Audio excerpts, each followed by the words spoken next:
My brother called me from Tennessee tonight, voice tired like he just survived a tornado made of political nonsense. He said, "Man, you won't believe this. Senator Blackburn had another town hall, and she's crazy as hell." So I sit back, close my eyes, and I can hear it, that voice climbing on the line like a preacher rehearsing her favorite talking points. We're fighting wasteful spending, we're protecting our veterans, we're stopping illegal immigration. And then the grand finale, the catch-all con that magic spell politicians use when the script runs out, and so much more. Man, every time she says that, a bald eagle loses a feather. Because here's the truth, there isn't so much more. There's just the same three-card shuffle of distraction and fear, repackaged with a fresh coat of patriotic spray paint. My brother tells me she's on the verge of tears again. Not for Tennesseans, not for people living paycheck to gas tank, not for the families scraping by unbroken promises. No, she's crying for Donald J. Trump, crying like justice is bullying, like the rule of law is a personal attack, like accountability is some cosmic injustice. This senator has turned political loyalty into a full-blown emotional support religion. She treats Trump like a wounded saint in a golden frame, a martyr with a personal merchandise line.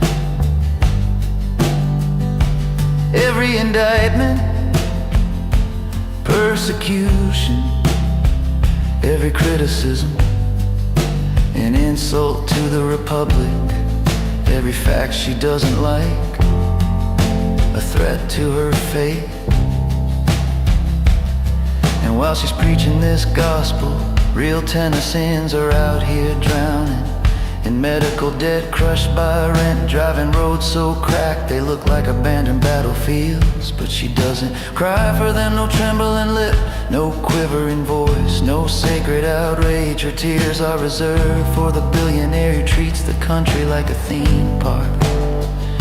He thinks he still owns the fast pass to. The senator isn't doing the work, she's doing performance art. She's not representing the people, she's representing the brand. Her job isn't governance anymore, it's hype management for a political cult that demands devotion and punishes reality. And let's talk about that reality. While she rants about wasteful spending, she votes for budgets stuffed like a Christmas turkey, with gifts for donors and defense contractors. While she claims to support veterans, she blocks the bills that would actually ease their burden. While she warns the world about immigration like she's narrating a horror movie trailer, she ignores everything actually happening to the people in her own state. But in her world, none of that matters, because all roads lead back to the shrine of Trump. She defends him with a devotion most people don't give their own families. She shields him from criticism like he's a delicate national treasure. Instead of a grown man with a megaphone and a Twitter replacement, she bends reality until it screams, all in the name of loyalty, all in the name of the base, all in the name of protecting the myth. She hitched her career to. And yet in all that noise, in all those trembling speeches, in all those dramatic pleas for a man who will never shed a tear for Tennessee, not once does she say, "Here's what I've done for the people who live here." Not once, because that's the one line she can't read off the script. My brother said, she sounds like someone who ran out of ideas and filled the empty space with outraged tears and Trump. And that's exactly it. She's selling fear because it's easier than solutions. She's selling loyalty because it's easier than leadership. She's selling a hero who doesn't need saving because that's easier than saving anybody else.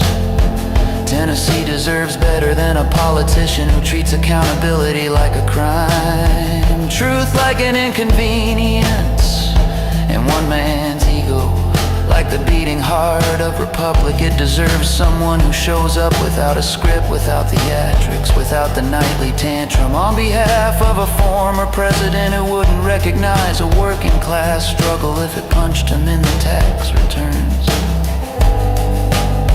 My brother was right. The senator isn't crazy. She's committed to a story that doesn't serve the people, committed to a man who doesn't serve them either, committed to a fantasy that drowns out the reality she refuses to face. And that's the tragedy. Not the tears, not the fear-mongering, not the town hall echo chamber. The tragedy is this: while she fights for one man's comfort, a whole state is asking for help in getting, and so much more.